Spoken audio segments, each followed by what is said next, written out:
GeM TV நேயர்களுக்கு அன்பு வணக்கம். வழக்கம் போல் விநாயகப் பெருமானை வணங்கி 12 ராசிகளுக்கான இன்றைய பலனை காணலாம். இன்று 6/12/2024 கார்த்திகை மாதம் 21ஆம் தேதி குரோதி வருடம் நல்ல அருமையான வெள்ளிக்கிழமை நல்ல நாள். இன்றைய ஆதிக்க கிரகம் சுக்கிர பகவான். இன்று நாம் வழிபட வேண்டிய தெய்வம் மகாலட்சுமி தாயாரை வணங்க வேண்டும். இன்றைய விசேஷம் சஷ்டி. ஆகவே இன்றைய நாளிலே முருகப்பெருமானையும் சேர்த்து வணங்க வேண்டும். இன்றைய சூரிய உதயம் காலை 6:18. சூரிய அஸ்தமனம் மாலை 5:41. இன்றைய விளக்கேற்றும் நேரத்திலே மாறுதலே கிடையாது. காலை 5 மணிக்குள்ளாக விளக்கேற்ற வேண்டும், மாலையிலே 6 மணிக்குள்ளாக விளக்கேற்ற வேண்டும். மகாலட்சுமி வருகின்ற நேரம். ஆகவே இந்த நேரங்களிலே மாற்றமே கிடையாது. இன்றைய நல்ல நேரம் காலை 9:15 முதல் காலை 10:15 வரை. அதேபோல் மாலை 4:45 முதல் மாலை 5:45 வரை. இன்றைய ராகு காலம் காலை 10:30 முதல் மதியம் 12 வரை. இன்றைய யமகண்டம் மதியம் 3 முதல் மாலை 4:30 வரை. இன்றைய குளிகை நேரம் காலை 7:30 முதல் காலை 9 வரை. இன்றைய சுபகோரை சுக்கிரகோரை நேரம் காலை 6 முதல் 7 வரை, இரவு 8 முதல் 9 வரை. இன்றைய நட்சத்திரம் இன்று மாலை 4:50 வரை திருவோணம், அதன் பின்பு அவிட்ட நட்சத்திரம். இன்றைய திதி இன்று காலை 11:14 வரை வளர்பிறை பஞ்சமி, அதன் பின்பு சஷ்டி திதி. இன்றைய சந்திராட்டம நட்சத்திரம் திருவாதிரை நட்சத்திரத்துக்கு சந்திராட்டமம் இருக்கின்றது, கவனமாக இருங்கள். அடுத்து நாம் காண இருப்பது 12 ராசிகளுக்குரிய பலன். மகாலட்சுமி தாயாருடைய அருளாலும் முருகப்பெருமானின் அருளாலும் 12 ராசியினருக்கும் நன்மையே நடக்க பிரார்த்தித்து கொண்டு முதலாவதாக மேஷ ராசி அன்பர்களே, இன்று சந்திரன் உங்கள் ராசிக்கு 10ஆம் இடத்திலே சஞ்சரிக்கின்றார். உங்கள் ராசி அதிபதி செவ்வாயாகப்பட்டவர் ராசிக்கு 4ஆம் இடத்திலே இருக்கின்றார். ஆகவே இன்று பொருளாதாரம் திருப்திகரமாக இருக்கும். சிலருக்கு உத்தியோக மாற்றம் உண்டாகும், தொழிலிலே நல்ல முன்னேற்றம் உண்டாகும். செய்தொழில் செய்பவராக இருந்தால், சுய தொழில் செய்பவராக இருந்தால் நல்ல முன்னேற்றம் உண்டாகும். திருமணம் சம்பந்தமான சுபகாரிய பேச்சுவார்த்தைகள் இனிதே முடிகின்ற நாள். நல்ல உடல் ஆரோக்கியம் சிறப்பாக இருக்கும். வீடு கட்ட எதிர்பார்த்திருந்த உங்களுடைய நடவடிக்கைகள், அதாவது வீடு கட்டுவதற்காக நீங்கள் செய்திருக்கின்ற முயற்சிகள் எல்லாம் நல்ல பலனளிக்கும். மனக்குழப்பங்கள் எல்லாம் தீரும். புதிய முயற்சிகள் கைகூடும். கடன் தொல்லைகள் முற்றிலுமாக விலகுகின்ற நாள். தாய் வழி சொந்தங்களின் உதவிகள் எல்லாம் கிடைக்கும். எல்லா வகையிலும் இன்றைய நாள் மிகச்சிறந்த நாளாக உங்களுக்கு இருக்கின்றது மேஷராசி நேயர்களே. ஆகவே இன்றைய நாளிலே மகாலட்சுமி தாயாரை வணங்குங்கள், முருகப்பெருமானை வணங்குங்கள், கந்த குருகவசம் படியுங்கள், கந்தர் அனுபூதி படியுங்கள். எல்லா தெய்வங்களுடைய அருளும் கிடைக்கும். வாழ்த்துக்கள். அடுத்ததாக ரிஷப ராசி அன்பர்களே, இன்று சந்திரன் உங்கள் ராசிக்கு 9ஆம் இடத்திலே சஞ்சரிக்கின்றார்.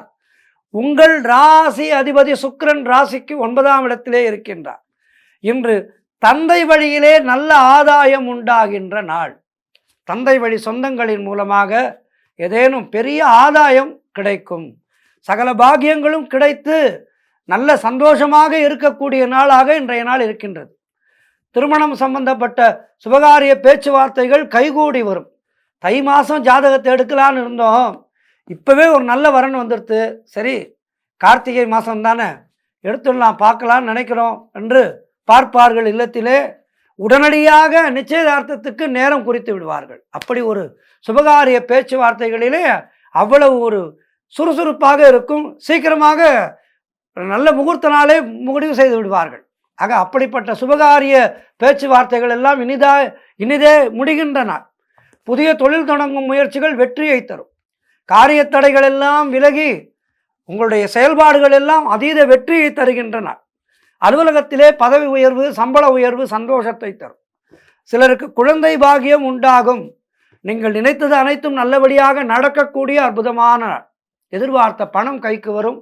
தொழில் மற்றும் வியாபாரத்திலே நல்ல லாபம் உண்டாகும். உடல் ஆரோக்கியம் சிறப்பாக இருக்கும். புதிதாக ஏதேனும் பொருள்கள் வாங்குவீர்கள். மாணவர்கள் படிப்பிலே கவனம் செலுத்த வேண்டிய நாள். சற்று கவனச்சிதறல் மாணவர்களுக்கு ஏற்படும். ஆகவே மாணவர்கள் கல்வியிலே கூடுதல் கவனம் செலுத்த வேண்டிய நாள் இன்றைய நாள். ஆக இன்றைய நாள் மிக சிறப்பாக இருக்கின்றது. மகாலட்சுமி தாயாரை வணங்குங்கள், முருகப்பெருமானை வணங்குங்கள். வாழ்த்துக்கள். அடுத்ததாக மிதுன ராசி அன்பர்களே, இன்று சந்திரன் உங்கள் ராசிக்கு 8ஆம் இடத்திலே சஞ்சரிக்கின்றார். உங்கள் ராசி அதிபதி புதன் ராசிக்கு 6ஆம் இடத்திலே இருக்கின்றார். ஆகவே இன்றைய நாள் உங்களுக்கு சந்திராஷ்டம நாளாக இருக்கின்றது. இருந்தாலும் கவலை கொள்ள வேண்டாம். கந்தன் இருக்க கவலை இல்லை. இன்றைய நாளிலே சஷ்டி திதி. ஆகவே முருகப்பெருமானை வணங்குங்கள். கந்த சஷ்டி கவசம் படியுங்கள், கந்த குரு கவசம் படியுங்கள், வேல்மாறல் படியுங்கள். இப்படி முருகப்பெருமானுடைய ஸ்லோகங்களை எல்லாம் படியுங்கள். மகாலட்சுமி தாயாரை வணங்குங்கள். அவள் உங்களுடைய பொருளாதாரத்துக்கு பாதுகாப்பாக இருப்பாள். மகாலட்சுமி தாயார் உங்களுக்கு ஐஸ்வர்யங்களை வழங்குவாள். முருகப்பெருமான் உங்களுடைய சந்திராஷ்டம பாதிப்பிலிருந்து உங்களுக்கு நல்ல நிம்மதியை கொடுப்பார். எனவே முருகப்பெருமானை வணங்குங்கள், மகாலட்சுமி தாயாரை வணங்குங்கள், ஆஞ்சநேய பகவானை வணங்குங்கள். ஆகவே இன்றைய நாளிலே நீங்கள் என்ன செய்ய வேண்டும் என்றால், கோர்ட்டு கேஸ் போன்ற பிரச்சனைகளில் ஈடுபடக்கூடாது.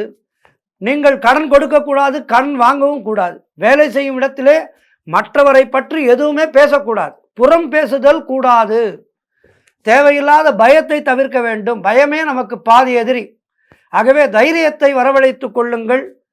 கணவன் மனைவிக்குள் சண்டை சச்சரவுகள் வந்து போகலாம். மனக்குழப்பம், பதற்றம் இருக்கக்கூடிய நாள். அதற்காகத்தான் கந்த சஷ்டி கவசம் கேட்க சொல்கின்றேன். கந்த சஷ்டி கவசம் சொல்லுங்கள், கந்த குரு கவசம் சொல்லுங்கள். கூட்டு தொழிலிலே புதிய முதலீடுகளை தவிர்க்க வேண்டும். குலதெய்வ வழிபாடு மன அமைதியை தரும். கோபத்தை முற்றிலுமாக தவிர்த்து அமைதியோடு கடந்து செல்லுங்கள் இந்த நாளை. வாழ்த்துக்கள். அடுத்ததாக கடக ராசி அன்பர்களே, இன்று சந்திரன் உங்கள் ராசிக்கு 7ஆம் இடத்திலே இருக்கின்றார். ஆகவே இன்றைய நாளிலே இல்லத்திலே ஏதேனும் சுபகாரிய பேச்சுவார்த்தைகள் எடுத்தால், அதாவது திருமண பேச்சுவார்த்தைகளை எடுத்தால் இன்றைய நாளிலே சுபமாக முடியும். புதிய தொழில் முயற்சிகள் எல்லாம் வெற்றியை தருகின்ற நாள்.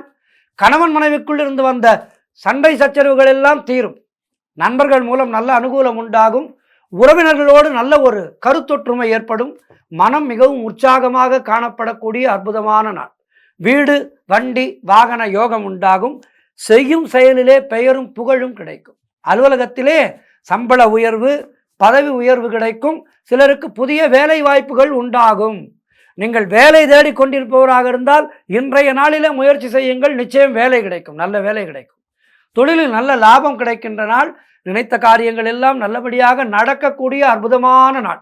எதிலும் வெற்றி உண்டாகும். ஆகவே இன்றைய நாளிலே மகாலட்சுமி தாயாரை வணங்குங்கள், முருகப்பெருமானை வணங்குங்கள். வாழ்த்துக்கள். அடுத்ததாக சிம்ம ராசி அன்பர்களே, இன்று சந்திரன் உங்கள் ராசிக்கு 6ஆம் இடத்திலே சஞ்சரிக்கின்றார். உங்கள் ராசி அதிபதி சூரியன் ராசிக்கு 4ஆம் இடத்திலே இருக்கின்றார். ஆகவே இன்று சிலருக்கு தேவையில்லாத செலவுகள் ஏற்படலாம். கடைக்கு செல்லும் போது கவனமாக இருக்க வேண்டும். உங்களுக்கு தேவையில்லாத பொருளை உங்கள் தலையிலே கட்டி விடுவார்கள். ஆகவே கவனமாக இருக்க வேண்டும். உத்தியோகத்திலே இருப்பவர்கள் பணியிலே கூடுதல் கவனம் செலுத்த வேண்டிய நாள். தொழில் மற்றும் வியாபாரத்திற்காக புதிய முதலீடுகளை தவிர்க்க வேண்டும். இன்றைய நாளிலே திருமணம் சம்பந்தப்பட்ட சுபகாரிய பேச்சுவார்த்தைகள் சற்று தாமதமாகும். உடல் உழைப்பு அதிகமாகும். ஆனால் வருமானம் குறைவாக இருக்கும். நண்பர்கள் மூலம் நல்ல அனுகூலம் உண்டாகும். உடல் ஆரோக்கியத்திலே எச்சரிக்கையாக இருக்க வேண்டிய நாள். குடும்பத்திலே கணவன் மனைவிக்குள் சண்டை சச்சரவுகள் ஏற்பட்டு விலகும். வீடு, வண்டி சம்பந்தமான விரய செலவுகள் சிலருக்கு ஏற்படலாம். கூட்டு தொழிலிலே மன வருத்தங்கள் உண்டாகக்கூடிய நாள். குலதெய்வ வழிபாடு மன அமைதியை தரும். காரிய தடைகள் ஏற்பட்டு விலகுகின்ற நாள். அலுவலகத்திலே வீண் வாதங்களை எல்லாம் தவிர்க்க வேண்டிய நாள். ஆக இன்றைய நாளிலே நீங்கள் இறைவனுடைய நாமத்தை சொல்லிக்கொண்டே இருங்கள். குலதெய்வத்தை நினைத்து கொண்டே இருங்கள். மனதால் குலதெய்வத்தினுடைய பெயரை, குலதெய்வத்தினுடைய நாமத்தை சொல்லிக்கொண்டே இருங்கள் மனதிற்குள். முருகப்பெருமானை வணங்குங்கள், மகாலட்சுமி தாயாரை வணங்குங்கள். வந்தவினையும் வருகின்ற வல்வினையும் கந்தன் என்ற பெயர் சொல்ல கலங்கிடுமே என்றார்கள். ஆகவே இந்த முருகப்பெருமானுடைய பெயரை சொல்லி இன்றைய நாளிலே கடந்து செல்லுங்கள். வாழ்த்துக்கள். அடுத்ததாக கன்னி ராசி அன்பர்களே, இன்று சந்திரன் உங்கள் ராசிக்கு 5ஆம் இடத்திலே இருக்கின்றார். உங்கள் ராசி அதிபதி புதன் ராசிக்கு 3ஆம் இடத்திலே இருக்கின்றார். ஆகவே இன்று சிலருக்கு குழந்தை பாக்கியம் உண்டாகும். பூர்வீக சொத்திலே இருந்து உங்களுக்கு பணம் வரும். கூட்டு தொழிலே நல்ல முன்னேற்றம் உண்டாகின்ற நாள். கணவன் மனைவியிடையே நல்ல ஒற்றுமை ஏற்படும். சிலருக்கு சுப விரயங்கள் ஏற்படக்கூடிய நாள். திருமண பேச்சுவார்த்தைகள் சுபமாக முடியும். பழைய பாக்கிகள் வசூலாகும். உழைப்புக்கு ஏற்ற ஊதியம் கிடைக்கின்ற நாள். கடன் பிரச்சனைகள் முற்றிலுமாக தீரும். சிலருக்கு புதிய வேலை வாய்ப்புகள் உண்டாகும். தொழில் மற்றும் வியாபாரத்திலே நல்ல லாபம் உண்டாகின்றன. நண்பர்கள் மூலம் நல்ல அனுகூலம் உண்டாகும். எல்லா வகையிலும் இன்றைய நாள் மிக மிக சிறப்பாக இருக்கின்றது. இன்றைய நாளிலே மகாலட்சுமி தாயாரை வணங்குங்கள், முருகப்பெருமானை வணங்குங்கள். வாழ்த்துக்கள். அடுத்ததாக துலாம் ராசி அன்பர்களே, இன்று சந்திரன் உங்கள் ராசிக்கு 4ஆம் இடத்திலே இருக்கின்றார். உங்கள் ராசி அதிபதி சுக்கிரன் ராசிக்கு 4ஆம் இடத்திலே இருக்கின்றார். ஆகவே இன்றைய நாளிலே என்ன நடக்கும்? வீடு வண்டி வாகன யோகம் உண்டாகின்ற நாள். தொழிலிலே நல்ல முன்னேற்றம் உண்டாகும். புதிய முயற்சிகள் எல்லாம் வெற்றியை தரக்கூடிய அற்புதமான நாள். முன்னோர்களுடைய ஆசீர்வாதம் பரிபூர்ணமாக கிடைக்கும். கணவன் மனைவிடையே நல்ல கருத்தொற்றுமை அதிகரிக்கும். உறவினர்களால் நல்ல ஆதாயம் உண்டாகும். சிலருக்கு தாய் வழி சொத்துக்கள் கைக்கு வரும். உங்களுடைய முயற்சிகள் எல்லாம் வெற்றியை தருகின்ற அற்புதமான நாள். உத்தியோகத்திலே சம்பள உயர்வு, பதவி உயர்வு, இடமாற்றம் சிலருக்கு ஏற்படும். திருமண பேச்சுவார்த்தைகள் சுபமாக முடிகின்ற நாள். நீங்கள் நினைத்தது அனைத்தும் நல்லபடியாக நடக்கக்கூடிய அற்புதமான நாள். ஆகவே இன்றைய நாளிலே நல்ல முயற்சிகளை எல்லாம் செய்யுங்கள். இறைவனுடைய அருளும் கிரகங்களின் சஞ்சாரமும் உங்களுக்கு சாதகமாக இருக்கின்ற காரணத்தினாலே எடுக்கின்ற முயற்சிகள் எல்லாம் வெற்றியை தரும். மகாலட்சுமி தாயாரை வணங்குங்கள், முருகப்பெருமானை வணங்குங்கள். வாழ்த்துக்கள். அடுத்ததாக விருச்சிக ராசி அன்பர்களே, இன்று சந்திரன் உங்கள் ராசிக்கு 3ஆம் இடத்திலே சஞ்சரிக்கின்றார். உங்கள் ராசி அதிபதி செவ்வாய் ராசிக்கு 9ஆம் இடத்திலே சஞ்சரிக்கின்றார். ஆகவே இன்று உங்கள் முயற்சிகள் அனைத்தும் வெற்றியை தருகின்ற நாள். உடல் ஆரோக்கியத்திலே நல்ல முன்னேற்றம் உண்டாகும். கடன் தொல்லைகள் இருந்தால் அவை முற்றிலுமாக விலகும். நண்பர்கள் மூலம் நீங்கள் எதிர்பார்த்த உதவிகள் எல்லாம் உங்களுக்கு கிடைக்கின்ற அற்புதமான நாள். உறவினர்கள் மூலம் நல்ல ஆதாயம் கிடைக்கும். வேலையிலே இருந்து வந்த பிரச்சனைகள் எல்லாம் சரியாகிவிடும். தந்தை உறவு வழியிலே நல்ல அனுகூலம் உண்டாகும். திருமணம் சம்பந்தமான சுபகாரிய பேச்சுவார்த்தைகள் எல்லாம் இனிதே முடிகின்ற நாள். கூட்டு தொழிலிலே நல்ல லாபங்கள் வரக்கூடிய அற்புதமான நாள். வேலை இல்லாதவர்களுக்கு நல்ல வேலை கிடைக்கும். பொருள் வரவு, தன லாபம் அதிகரிக்கின்ற நாள். திடீர் அதிர்ஷ்டம் சிலருக்கு தேடி வரும். வேலை மாற்றம் ஏற்படும். அது நல்ல மாற்றமாக இருக்கும், ஏமாற்றமாக இருக்காது. உங்களுடைய பல வருட கனவுகளை நிறைவேற்றுகின்ற அற்புதமான வேலை மாற்றமாக இருக்கும். குழந்தைகளுக்காக சுப செலவு செய்கின்ற நாள். எல்லா வகையிலும் இன்றைய நாள் உங்களுக்கு மிக மிக சிறப்பாக இருக்கின்றது. ஆகவே இன்றைய நாளிலே மகாலட்சுமி தாயாரை வணங்குங்கள், முருகப்பெருமானை வணங்குங்கள். வாழ்த்துக்கள். அடுத்ததாக தனுசு ராசி அன்பர்களே, இன்று சந்திரன் உங்கள் ராசிக்கு 2ஆம் இடத்திலே இருக்கின்றார். உங்கள் ராசி அதிபதி குரு ராசிக்கு 6ஆம் இடத்திலே இருக்கின்றார். ஆகவே இன்று எதிர்பார்த்த பணம் கைக்கு வரும். திருமணம் சம்பந்தமான சுபகாரிய பேச்சுவார்த்தைகள் இனிதே முடியும். சிலருக்கு வீடு வண்டி வாகன மாற்றம் உண்டாகும். எதிர்பார்த்த இடமாற்றம் கிடைக்கும். அது வீட்டிலோ அல்லது அலுவலகத்திலோ நல்ல ஒரு இடமாற்றம் ஏற்படும். பழைய பாக்கிகள் வசூலாகும். காரிய வெற்றிகள் உண்டாகும். குலதெய்வ வழிபாடு அமைதியையும் வெற்றிகளையும் தரும். மனம் மிகவும் சந்தோஷமாக இருக்கும். கடன் பிரச்சனைகள் முற்றிலுமாக தீரும். கடனே இல்லை என்கின்ற நிலை ஏற்படும். பொருளாதாரம் திருப்திகரமாக இருக்கின்றது. உங்களுடைய பிள்ளைகளால் உங்களுக்கு பெருமை ஏற்படும். வாழ்க்கை துணையால் நல்ல மகிழ்ச்சி உண்டாகும். உறவினர்களோடு இருந்து வந்த மன வருத்தங்கள் எல்லாம் தீர்ந்து எல்லோருடன் சந்தோஷமாக பழகுவீர்கள். சிலருக்கு திருமணம் சம்பந்தமான சுபகாரிய பேச்சுவார்த்தைகள் இனிதே முடிகின்றன. அலுவலகத்திலே இருந்து வந்த நெருக்கடிகள் எல்லாம் குறையும். ஆக இன்றைய நாளிலே உங்களுக்கு மிக மிக சிறப்பாக இருக்கின்றது. 24 மணி நேரமும் உங்களுக்கு சந்தோஷத்தை தருகின்ற நாளாக இருக்கின்றது. ஆகவே இன்றைய நாளிலே புதிய முயற்சிகளை தொடங்குங்கள். மகாலட்சுமி தாயாரை வணங்குங்கள், முருகப்பெருமானை வணங்குங்கள். வாழ்த்துக்கள். அடுத்ததாக மகர ராசி அன்பர்களே, இன்று சந்திரன் உங்கள் ராசியிலேயே இருக்கின்றார். உங்களுடைய ராசி அதிபதி சனி ராசிக்கு 2ஆம் இடத்திலே இருக்கின்றார். ஆகவே இன்று நீண்ட நாட்களாக குழந்தை பாக்கியத்திற்காக காத்திருக்கின்ற தம்பதிகளுக்கெல்லாம் குழந்தை பாக்கியம் கிடைக்கும். தொழில் மற்றும் வியாபாரத்திலே நல்ல முன்னேற்றம் ஏற்படும். காரிய தடைகள் எல்லாம் விலகி நீங்கள் எடுக்கும் முயற்சிகள் எல்லாம் வெற்றியை தருகின்ற அற்புதமான நாள். வேலை இல்லாதவர்களுக்கு நல்ல வேலை கிடைக்கும். நண்பர்கள் மூலம் நல்ல அனுகூலம் உண்டாகும். பொருளாதாரம் திருப்திகரமாக இருக்கின்றது. எடுத்த காரியம் எல்லாம் வெற்றி. கடன் பிரச்சனைகள் முற்றிலுமாக தீரும். மனம் மிகவும் சந்தோஷமாக இருக்கின்ற நாள். அவரவர் வயதுக்கேற்ப அவரவர் சந்தோஷமாக இருப்பீர்கள். புதிய முயற்சிகள் எல்லாம் வெற்றியை தரும். அலுவலகத்திலே உங்களுக்கு பதவி உயர்வோடு சம்பள உயர்வு கிடைக்கும். உடல் ஆரோக்கியம் திருப்திகரமாக இருக்கும். ஆக பொன்பொருள் சேர்க்கை ஏற்படும். இப்படி எல்லா விதத்திலும் மிகச் சிறப்பாக இருக்கின்றது. இன்றைய நாளிலே என்ன செய்ய வேண்டும்? நாள் நன்றாக இருக்கும் போது இறைவனுக்கு நன்றி செலுத்த வேண்டும். மகாலட்சுமி தாயாரை வணங்குங்கள். முருகப்பெருமானை வணங்குங்கள். வாழ்த்துக்கள். அடுத்ததாக கும்பராசி அன்பர்களே, இன்று சந்திரன் உங்கள் ராசிக்கு 12ஆம் இடத்திலே சஞ்சரிக்கின்றார்.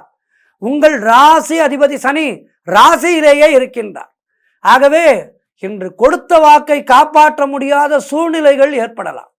ஆகவே கவனமாக இருங்கள்.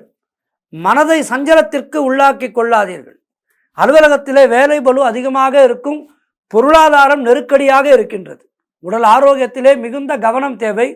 சிலருக்கு வீண் விரயங்கள் உண்டாகலாம். தொழில் சம்பந்தமாக புதிய கடன் எதுவும் வாங்கக்கூடாது. மேலதிகாரிகளால் நெருக்கடிகள் உண்டாகலாம். சிலருக்கு வேலை மாற்றம் உண்டாகும். தேவையில்லாமல் மற்றவர்களுடைய விஷயங்களிலே தலையிடக்கூடாது. வீண் வாக்குவாதங்களை எல்லாம் தவிர்க்க வேண்டிய நாள். மௌனத்தை கடைபிடியுங்கள். முருகப்பெருமானை சரணடையுங்கள். கந்தர் சஷ்டி கவசம் துதிப்போர்க்கு வல்வினை போ துன்பம் போ, எல்லா துன்பமும் போகும். முருகப்பெருமானை பணிந்தால் எல்லா துன்பங்களும் அதனால்தான் சொல்லி வைத்தார்கள், வந்த வினையும் வருகின்ற வல்வினையும். ஏற்கனவே வந்திருக்கிற துன்பமும் போயிடும், இனி துன்பம் அணுகாது என்று சொல்லி வைத்தார்கள். ஆகவே இந்த முருகப்பெருமானை வணங்குங்கள். மகாலட்சுமி தாயாரை வணங்குங்கள். வாழ்த்துக்கள். அடுத்ததாக 12 ராசிகளிலே இறுதியான ராசி மீன ராசி அன்பர்களே. இன்று சந்திரன் உங்கள் ராசிக்கு 11ஆம் இடத்திலே சஞ்சரிக்கின்றார். உங்கள் ராசி அதிபதி குரு ராசிக்கு 3ஆம் இடத்திலே இருக்கின்றார். ஆகவே இன்று தொழிலிலே நல்ல முன்னேற்றம் உண்டாகும். உழைப்புக்கு ஏற்ற ஊதியம் கிடைக்கின்ற நாள். கடன் பிரச்சனைகள் தீரும். வேலை இல்லாதவர்களுக்கு நல்ல வேலை கிடைக்கும். எடுக்கும் முயற்சிகள் எல்லாம் வெற்றியை தருகின்ற அற்புதமான நாள். சுபகாரியங்கள் நடைபெறக்கூடிய அற்புதமான நாள். காரிய தடைகள் விலகும். உடல் ஆரோக்கியத்திலே நல்ல முன்னேற்றம் உண்டாகும். வீடு வண்டி வாகன மாற்றம் ஏற்படும். குழந்தைகளால் பெருமை அடைவீர்கள். நண்பர்கள் மூலம் நல்ல அனுகூலம் உண்டாகும். பொருளாதார வளர்ச்சி உண்டாகின்ற நாள். குடும்ப ஒற்றுமை சந்தோஷத்தை தரும். இப்படி மீன ராசியினருக்கு தொட்டதெல்லாம் பொன்னாகக்கூடிய நாளாக இருக்கின்றது. அந்த மகாலட்சுமி தாயாருடைய அனுக்கிரகம் இருக்கின்றது. முருகப்பெருமானுடைய அனுக்கிரகம் இருக்கின்றது. ஆகவே இன்றைய நாளிலே நீங்கள் முருகப்பெருமானுக்கு பூஜை செய்யுங்கள். மகாலட்சுமி தாயாருக்கு பூஜை செய்யுங்கள். ஆகவே இன்றைய நாளில் மேலும் சிறப்புகளை பெற்றுக்கொள்ளுங்கள். 12 ராசியினருக்கும் இன்றைய நாள் அந்த முருகப்பெருமானுடைய அருளினாலே சிறப்பாக இருக்க பிரார்த்திக்கின்றேன்.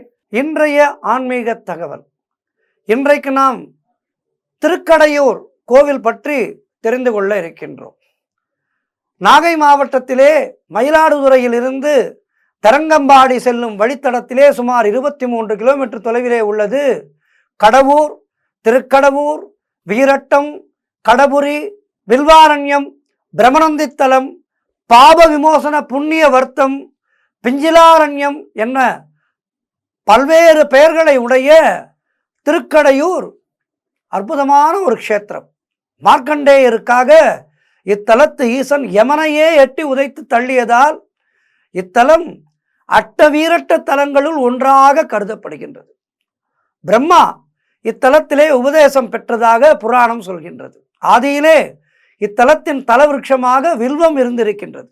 தற்போது மார்க்கண்டேயரால் நடப்பட்ட பிஞ்சில மரம், அதாவது ஜாதி மல்லிப்பூ மரம் இப்போது தலவிருட்சமாக இருக்கின்றது. மார்க்கண்டேயன் என்ற அற்புதமான சிவபக்தருக்கு சிவபெருமான் அளித்த கௌரவம் தான் இது.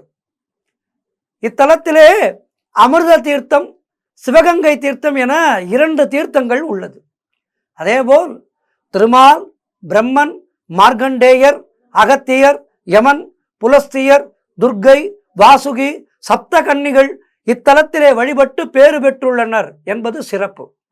திருஞான சம்பந்த பெருமான், திருநாவுக்கரசர், சுந்தரர் ஆகிய மூவராலும் இத்தலம் பாடல் பெற்றுள்ளது என்பது சிறப்பு. குங்குலிய கலையநாதர், காரிநாயனார் இருவரும் இத்தலத்திலே வாழ்ந்து பல அற்புதங்கள், சேவைகள், திருப்பணிகள் செய்தனர். அப்பர், சுந்தரர் இருவரும் ஒரு சேர எழுந்தருளி இறைவனை தொழுது குங்குலிய நாயனாரின் திருமணத்திலே தங்கி இருந்ததாக கல்வெட்டு குறிப்புகள் கூறுகின்றது. அதாவது 63 நாயன்மார்களிலே முக்கியமான நாயன்மார்கள் இவர்கள் எல்லாம். இவர்கள் தொழுத தலம் இந்த அற்புதமான தலம். மார்க்கண்டேயர் இறையருள் பெற்ற 108 தலங்களிலே இந்த தலமானது 108வது தலமாகும். அமிர்தகடேஸ்வரரை கண்ட பிறகு அவர் வேறு எங்குமே செல்லவில்லை. பூமாதேவி இத்தலத்திலே தான் முழுமையான அனுகிரகம் பெற்றுள்ளாள் என்பது குறிப்பிடத்தக்கது. இங்கே சதாபிஷேகம், கனகாபிஷேகம், ஆயுஷ்ய ஹோமம், மிருத்யுஞ்சய ஹோமம், உக்கிரக சாந்தி ஹோமம், பீமரத சாந்தி ஆகியவை செய்ய தமிழ்நாட்டில் மட்டுமல்ல உலகெங்கிலும் இருந்து பக்தர்கள் இங்கே வந்து செய்து கொள்கின்றார்கள். இவற்றையெல்லாம் செய்து கொள்வதற்கு ஏற்ற தலமாக இத்தலமே உள்ளது. வேறு எந்த தலத்திலேயும் இதையெல்லாம் செய்து கொள்வதற்கு அதிகாரம் இல்லை. அப்படிப்பட்ட அற்புதமான தலம். இத்தலத்திலே நடக்கின்ற பெரிய விழாக்களிலே கார்த்திகை மாதம் நடக்கின்ற சோமவார விழா மிகவும் சிறப்பானது.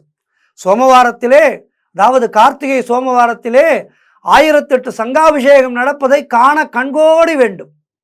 திருக்கடையூர் தலத்தையும் ஊரையும் சோழ, பாண்டிய மற்றும் விஜயநகர மன்னர்கள் செப்பனிட்டு சீரமைத்து ஏராளமான திருப்பணிகளை செய்துள்ளனர்.